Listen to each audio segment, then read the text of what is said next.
Halo guys, kembali lagi bersama gue Stefanus Adianto di channel Nusama. Nah, kemarin teman-teman di video gue yang terakhir gue menceritakan tentang pengalaman hidup gue ketika gue mengalami penyakit GERD dan anxiety disorder. Dan ternyata video yang terakhir itu cukup ramai ditonton dan ada juga beberapa teman yang bertanya bagaimana cara gue mengatasi sensasi yang gue alamin pada kedua penyakit ini. Jadi, di video kali ini gue mau secara khusus pengen bahas tentang cara kita menangani dan juga cara kita mengatasi atau mencegah kedua penyakit ini biar tidak kambuh lagi. Tapi sebelum kita masuk ke dalam video ini lebih lanjut, gue mau ajak kita sama-sama buat subscribe, kemudian like, share, dan juga komen video ini supaya gue cepet untuk monetize. Bukan. Tapi tujuannya adalah supaya banyak teman-teman di luar sana yang bisa mendapatkan manfaat dari video ini. Karena jujur ketika gue sempat search kata kunci GERD dan anxiety, ada banyak channel yang membahas tentang hal ini dan viewersnya itu banyak, bisa puluhan ribu bahkan ratusan ribu penonton. Dan gue jadi terdorong untuk bisa membahas ini supaya kita juga sama-sama bisa spread positivity. Kita boleh sama-sama berbagi tentang pengalaman masing-masing ketika mengalami struggle ini. Nah, sebagai disclaimer juga, apa yang gue sampaikan di sini itu based on my experience ya, berdasarkan pengalaman hidup gue. Dan jadi kalau teman-teman juga coba search di video lain, mungkin kalian juga bisa mendapati ada perspektif yang berbeda. Atau mungkin juga ada informasi yang lebih lengkap daripada apa yang gue alamin. Seperti contohnya channel Eric Wibowo dari Anxiety Care Indonesia kalau tidak salah. Dan juga dari channel mungkin Siska Valentina.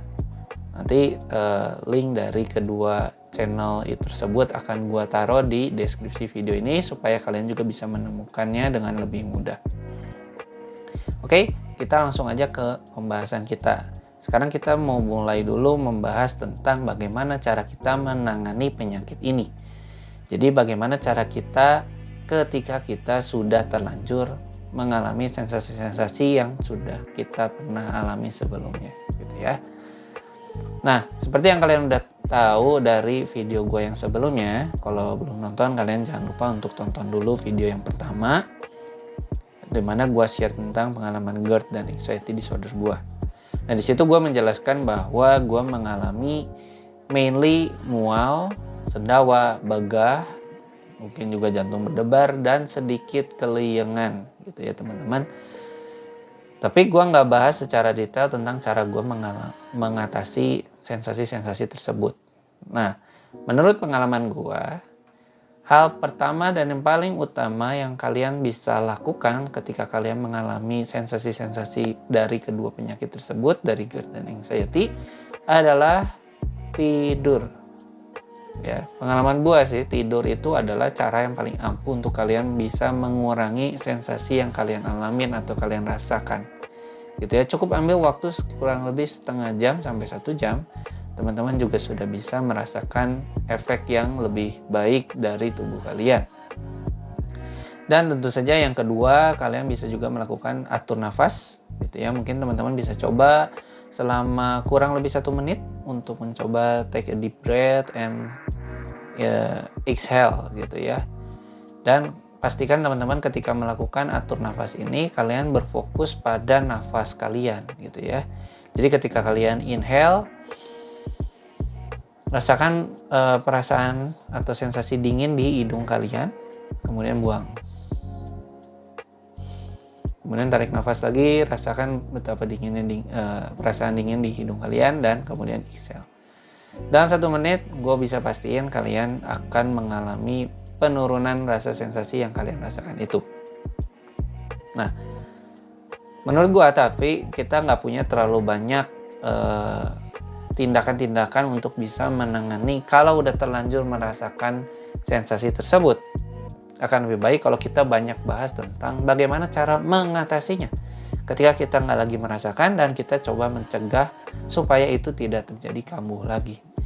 Karena menariknya di sini teman-teman, penyakit ini itu selalu berkaitan dengan pola hidup atau pola makan kita atau bagaimana cara kita makan. Jadi Ketika kita hanya berfokus pada cara mengatasi gejala-gejala yang sedang kita alamin dan bukannya mencegah atau mengatasi sumber masalah itu, gue bisa pastiin teman-teman dalam waktu cepat atau lambat kalian akan kembali lagi mengalami gejala-gejala yang tidak enak itu. Jadi yuk teman-teman, kita mulai belajar ketika kita lagi merasakan lagi fit-fitnya, kita mencoba untuk memperbaiki apa yang salah dari pola makan atau pola hidup kita. Nah, untuk bicara tentang mencegah ini teman-teman, again gue mau ngingetin kalian semua untuk tidur yang cukup. Itu adalah problem utama yang gue pikir gue alamin gitu, dan itu jadi sumber masalah gue gitu. Gue senang tidur malam, mungkin jam 12 malam, jam 1 subuh, jam 2 subuh, main gadget gitu ya. Dan teman-teman tentu sudah tahu bahwa kalau kita kurang tidur, kita akan mudah mengalami gangguan mood dan juga gampang stres di hari esoknya. Dan tentu saja berbagai organ dalam tubuh kita juga akan mengalami berbagai masalah. Jadi teman-teman, tidur yang cukup itu menjadi hal yang krusial dalam hidup kita. Ya, itu bukan sesuatu yang bisa kita tolerir. Gue tahu kalau sebagai anak muda, tidur itu merupakan tidur yang nggak terlalu malam ya teman-teman, itu merupakan sesuatu yang mungkin nggak asik dalam kehidupan kita. Anak muda itu cenderung pengen tidur malam, begadang, melakukan hal-hal sebagainya, atau mungkin kalian punya alasan bahwa gue lebih produktif di malam hari. Teman-teman perlu untuk mengevaluasi diri. Pastikan teman-teman tidur yang cukup, at least di jam 10 malam. Kalian sudah harus pastikan kalian tidur. Nah, kemudian untuk tips yang kedua untuk bisa mencegah sensasi yang terjadi di GERD dan anxiety ini adalah perhatikan makan dan jam makan. Oke, teman-teman, kalau kalian ke dokter, gue bisa pastiin dokter akan selalu menganjurkan untuk menjaga makanan yang jelas tidak boleh pedas, tidak boleh asam gitu ya, mungkin hindari tepung, hindarin juga makanan-makanan yang mungkin menimbulkan gas yang berlebih dalam tubuh kita gitu ya. Mungkin ada juga kalau di channel yang lain ada yang katakan, oh makan boleh apa aja, yang penting tergantung tubuh kita gitu ya. Kalau kita memang kebetulan makan sesuatu dan itu membuat kita kambuh, ya kemudian untuk berikutnya kalian harus hindari makanan itu. Tapi menurut gua pribadi, menghindari makanan yang asam dan pedas itu mungkin sesuatu yang paling utama ya untuk jaga-jaga gitu ya. Kemudian juga hindarin makanan yang mengandung tepung seperti roti dan mie gitu. Tapi kalau kalian merasa kalian sudah cukup fit, kalian bisa coba untuk mencoba lagi makan makanan seperti itu ya. Jadi jangan terlalu paranoid untuk makan serba takut gitu ya. Kalian bisa lebih bebas juga kalau kalian merasa tubuh kalian sudah lebih fit. Tapi jangan dipaksakan juga, jangan dipaksakan. Nah, bicara tentang jam makan nih teman-teman, standarnya sih kita makan 4 jam sekali ya. Mungkin bukan 4 jam lah, at least ya 4 kali dalam satu hari gitu ya. Jadi biasa kita makan 3 kali sehari, kita coba perbanyak makannya jadi 4 kali sehari atau 4 jam sekali gitu ya. Atau ada juga kalau misalkan teman-teman merasakan GERD yang cukup parah, teman-teman bisa menambahkan intensitas makannya tapi mengurangi porsinya, menambahkan porsinya gitu ya. Jadi makan sering tapi porsinya sedikit gitu ya. Nah, ini membantu kita untuk bisa mencegah asam lambung yang berlebih dalam perut kita gitu ya. Tentu saja kalau kalian merasa lebih fit, kalian bisa mungkin mengurangi intensitas makan kalian. Jadi ya at least 4 kali makan saja dalam satu hari. Itu menurut gue udah cukup ideal sih, supaya kita bisa mengurangi kekambuhan kita ya. Nah, kemudian untuk tips yang ketiga adalah kita tentu harus berjemur dan minum vitamin gitu ya. Berjemur mengurangi stres kita, kemudian juga bisa menambahkan berbagai ya kata orang bisa menambahkan kebutuhan tubuh kita secara naturnya gitu ya. Dan untuk minum vitamin, gue menganjurkan untuk tidak minum vitamin C karena itu bisa mencegah men-trigger kita untuk asam lambungnya naik gitu ya. Jadi vitamin yang kita perlu minum di sini adalah vitamin B kompleks, kemudian vitamin D, kemudian juga opsional ini omega 3. Ini pengalaman hidup gue sih. Gue ketika minum vitamin-vitamin ini, gue merasa bahwa lambung gue lebih aman. Gitu ya. Jadi kalau teman juga memiliki penyakit anxiety, ini juga bisa mengurangi gejala-gejala yang ditimbulkan oleh anxiety disorder kita. Yang keempat, tentu saja olahraga. Setiap dokter pun pasti akan menganjurkan kita untuk lebih banyak berolahraga. Itu mengurangi stres, dan mengurangi stres artinya mencegah anxiety disorder. Kemudian juga mencegah GERD, mencegah asam lambung terjadi gitu ya, karena tubuh kita lebih rileks, lebih segar, lebih bugar, lebih sehat. Ya, pastikan kalian berolahraga, tidak perlu yang terlalu berat. Mungkin jalan pagi sambil melihat tumbuh-tumbuhan di luar, sekalian juga untuk berjemur tadi. Bisa juga kalian melakukan sepeda ringan gitu ya, tidak perlu yang terlalu berat yang sampai bikin kita terengah-engah, karena tidak bisa dipungkiri kalau kita terlalu berat berolahraga pun itu kadang bisa men-trigger sesak napas mungkin gitu ya. Nah, kita mungkin jantungnya jadi lebih dipacu gitu ya, dan kita juga kondisi sedang tidak terlalu sehat. Oke, yang terakhir adalah yang gue mau ingetin tentang benerin pola pikir kita gitu ya.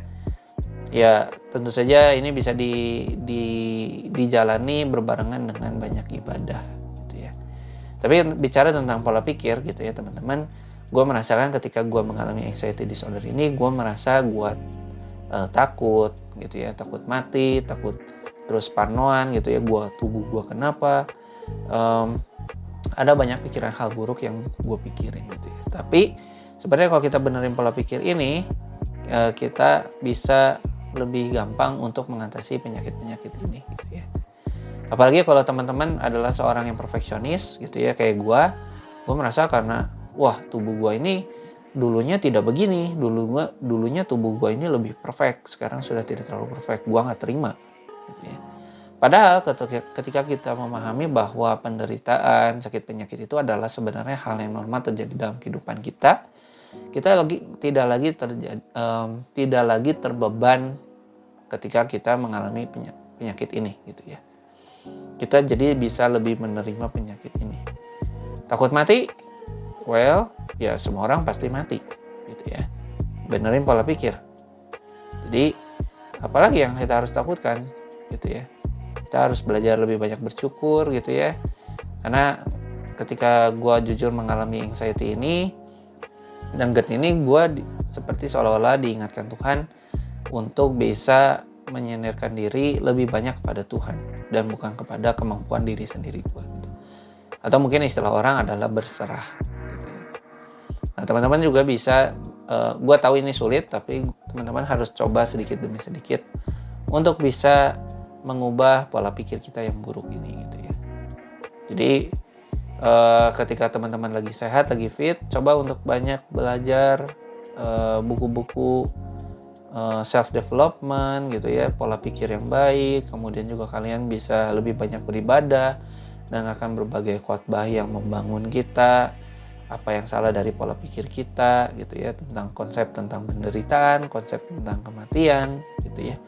Itu akan sangat membantu kita untuk bisa meresponi penyakit ini sebagai kenyataan yang harus kita terima gitu ya.